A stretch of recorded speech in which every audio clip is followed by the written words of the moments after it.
Assalamu alaikum wa rahmatullahi wa barakatuh. Recovery in the raw. Today is day 14 of my 90-day sobriety challenge. Still making it, still doing good. 90 meetings in 90 days. Today is a day of church, just to hear some good. Well, I'm Muslim, but I still go to church just to hear some good word. It's positive energy.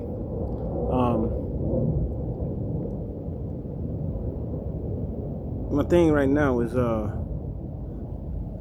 one of my Muslim brothers. He sent me a message and said, he been struggling and going through it. And I told him, I said, I read the verse of the day, and the verse of the day was saying, those who pray have understanding. And it made me realize that, just tell him, like, hey, when you was praying, remember how your life was.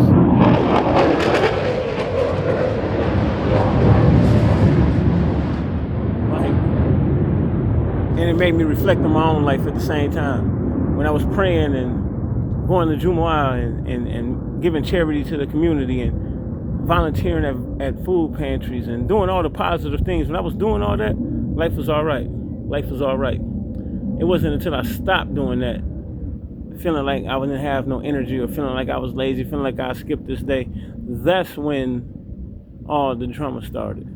And that's like I said, when I had a counselor who told me that she had diabetes and she would compare my addiction to hers. And same thing, she said if she ain't take her medicine, then all the symptoms came up. And that's the same thing with addiction. So like coming to church, going to Jumu'ah, going to the masjid, praying, reading my Quran, studying the Bible, doing all this stuff that's my medicine. Volunteering, giving back to the community, doing good deeds.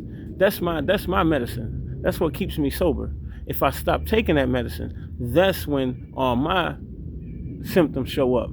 The craving, the urges, what I could be doing. Ooh, I could go over here. I can go see this girl and do this. I can go do this and do that. I can get this much dope and flip that and try to make this money. That's when all the bullshit pops up. When I stop taking my medicine. And my medicine, like I said, is going to meetings.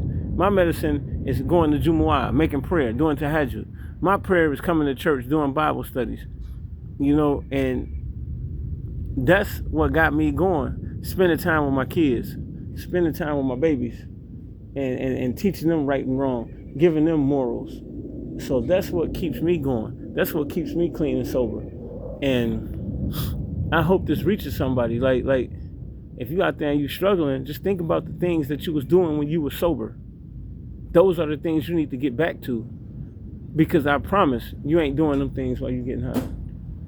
And that's the part that keeps us stuck in that life. That's the part that keeps us that's the part that increases your disease of addiction. And that's the part where the raw comes from with recovery in the raw, the real addict's world. A real addict, you realize that you have a problem, you have a disease, you're different than other people. You may see other people that take a hit and then they go to work, functional addicts. You may see them you're not one of them. Like that song say, they not like us, they not like us. Then they not like us.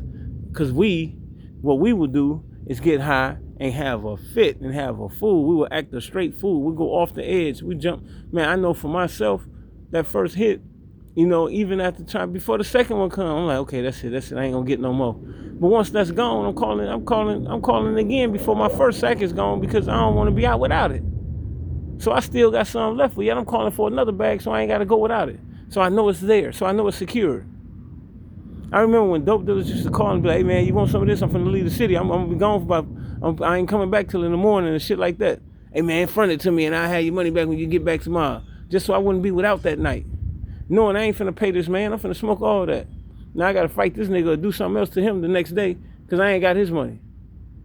Just for that addiction. Just so I wouldn't have to go without. And I mean, I don't really know about nobody else, but I'm looking at myself. Like I said, I got out 2 weeks ago. And I'm looking at myself, I see a whole bigger improvement from myself just from being out of jail and being clean and sober. I see my skin coming back. I see my hair growing faster. Everything, man, everything. My eyes are open. Like, it's different, man. It's different. Like, and I'm loving it.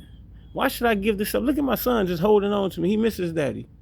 Why should I put him through all of that? Why should I put him through any more of that? Why should I put his mama through it? Why should I put his brothers and sisters through it? You know, like being a positive influence in this community is what I'm about. Like I said, I was one of the people that was first selling dope out here. One of the people first started smoking out here and getting people high out here. And I feel like me and my people I was around, we tore this city up. And I feel like it's my job to fix it. It's my job. And whether I fix it fully or I don't, it's my job. And that's the path I'm on. And ain't nobody gonna stop me. I don't care about who comment on it and saying, oh, you wrong, you can't. I don't care about none of that. Oh, you switching sides. I don't care. I don't care. I don't care. This is my life. I live my life, you live yours. And that's how life gotta be. And it may sound selfish, but with recovery, I'm coming to find out you need to be selfish. People like us need to be selfish. Most addicts are empaths. So that means we try to reflect on other people's feelings and we give in. We think we helping somebody by sacrificing ourselves. But we sacrificing ourselves and our time and our money and our things. We sacrificing all that for people that don't give a damn about us. Because once we gone, once we in jail or dead, them people don't give a damn about us. You know how many times I've been hanging around people think, man, yeah, H cool as hell. H cool as hell, man. He always looking out. He always doing this. Yeah, but what my lookout come when I go to jail? I can't even get a phone call. I don't get no money on my canteen. I don't get no money on my books. You know what I'm saying? I got bailed out by somebody I just met in jail. I ain't know this cat before I went to jail. This dude bailed me out because he had it. And he saw some good in me. And he really, God put him in my life to revive me, man, because he done brought me back. He done brought me back, you know? And that's why I started this recovery in the raw, man. This is going to be a big thing. Right now, it's just something starting off. It's just taking off. I got people following me. Everybody get to see who I am. I started out homeless, man. I got out of jail with nowhere to go. Nowhere to go. I didn't have nothing. All I had was the clothes on my back. I didn't have an ID. I didn't have a social security card. I didn't have anything. I didn't have a wallet. I didn't have a phone. I didn't have anything. Nothing.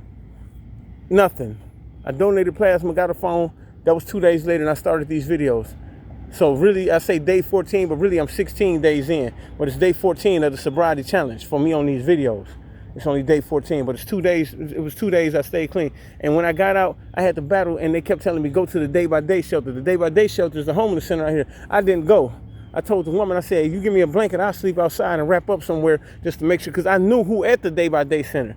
I wasn't going to last long there. The people there, all of them getting high, and I know everybody there. Go to Salvation Army. Everybody I know there, they getting high. I know everybody. I've been getting high out here for years. So I know the whole addict community. Damn near everybody that smoke crack, I know them. And they all at these places where they wanted me to go until they found me a bed in a sober living place.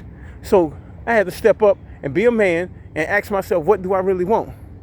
And there's somebody out there that's struggling right now. Oh, well, I'm waiting on this bed. Man, stop waiting on that bed and get your. If you don't get your life right, you get it right now. Do it yourself.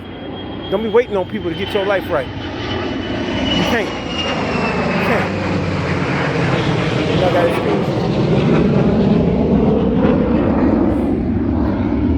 Y'all got to excuse these noises. I'm in Oshkosh, Wisconsin right now. They got the EAA, the Air Adventure show going on. So it's going to be a lot of planes going by. But back, like even that, like, never been. I've been in Oshkosh all my life. Well, not all my life, but for the last 20 years. And I ain't never been to the EAA show. Things like that. You know, things I miss doing, man. Last night I watched the Clarissa Shields fight. You know how long it's been since I actually sat down and watched the pay-per-view fight? Pay-per-view? Yeah, right, that money finna get smoked. You know how long it's been since I've done something like that? It felt good to be regular again. Feel like I'm part of a regular society, a regular community. The people getting high, they just watch about it, if they even care. Like I said, I missed the Super Bowl, I missed the NBA Finals, all the stuff that I used to do, I missed it all. And I've been missing it for years. And like I say, I'm at church right now, and people surprised to see me, because, you know, usually we have it in the park on Sunday, but it's hot out here, and the truck won't start and all this, but we're out here. We're at the church today. But I told him, I said, man, you know, I've been missing the last 3 summers. Every summer I get locked up right before June or July. I'm locked up for the whole summer. This is my first summer out here in 3 years. And I'm enjoying this, man. I'm enjoying this. I missed a lot of life messing around with that dope and getting high. I done missed a lot of life. I done missed a lot of my kids' lives. I think about my daughter. When my daughter was 18, I had did 9 years in prison already. What do that mean? That means I had missed half of her life in prison. I had missed half of her life in prison, you know, and I'm grateful today, and I pray to God that He keep me on this path and don't let me go astray. You know, I love this. I love this. I'm starting to love this recovery thing more and more and more. And like I said, I want to get it to the point when people see me, they be like, oh, they go to recovery dude. You know, and that is me. That's me. You know, and you gonna get some of them trying to make a joke, man. Dude used to get high or whatever. I should see if he want to bag now. I should go ahead. You know, man, I ain't trying to get into all that bullshit. Right now, this is my life, and this is what I'm gonna push, and this is what I'm gonna promote, and I'm gonna do it till the day I die. This is my life and what I'm gonna push and promote. I used to want businesses trading stocks. I used to want to do the box truck thing and all that. No, this is my life right here. I'm going to dedicate my life. Yeah, I got a regular job now, but until I can get off my feet and get recovery in the raw planet, until it's a brick and mortar establishment, I'm going to keep pushing and keep pushing and keep pushing. Anybody want to get down with me? Hit me on the comments, or I'm going to start putting my email in the description. You know, let's do something. We can work together. We can do anything. But anything else, I'm pushing on myself. I'm pushing on my own. I got God behind me, and I know this is gonna be real and true. And this recovery in the raw, this ain't no. Like I said, I didn't use rehab. I didn't use sober living. I didn't use anything. I used what I've known for years, and I've actually put it to use. It's people that's been to 1,000. They've been to rehab 10, 20 times. They know what to do. They've been to sober living 10, 20 times and fucked it off. They know what to do. It's like we know what to do. We have to do it. We have to do it. Good. And that's not saying that I know everything. I don't know everything. I'm open. That's why I love the comments. Like when people give me comments, tell me if I'm saying something wrong. You hear something. That's why I do this. That's why I'm sharing this out. I got the whole. They talking about a sponsor. Yeah, okay, it's cool to get a sponsor. I try to get a sponsor, but right now I got all y'all. I got the whole world as my sponsor. It's people in watching these shows or watching these videos that know me. I mean, been knowing me since I was 6, 7 years old. So they know when I'm on some bullshit. They know when I'm slacking. They know when I'm falling off. Y'all see something, say something. Help me out. You know what I mean? Everybody know, man. Everybody know. I'll put it out there now. So I love y'all, man. Recovery in the raw. Day 14, really 16 days clean, but day 14 of my 90-day sobriety challenge. And man, I'm feeling good. I'm doing good. I hope somebody else jump on this boat. Somebody else hop in. If you have hopped in, if you is doing something, put it in the comments. Let people know what day you on. Let people know how good you're doing. If you done fell off, put it in the comments. Let us know. We can come back together, man. We can come back together. Everybody, we can do this, man. But right now, I'm focused on me, and I'm going to do this. And at the end of this 90 days, I promise, man, y'all on this journey with me. Y'all going to see. Fresh out of jail, nothing, homeless, and finna come back up. And after these 90 days, I promise you, recovery in the raw gonna be bigger than what you're seeing it is right now. Watch. Assalamu alaikum, rahmatullahi wa barakatuh. Alhamdulillah. Peace.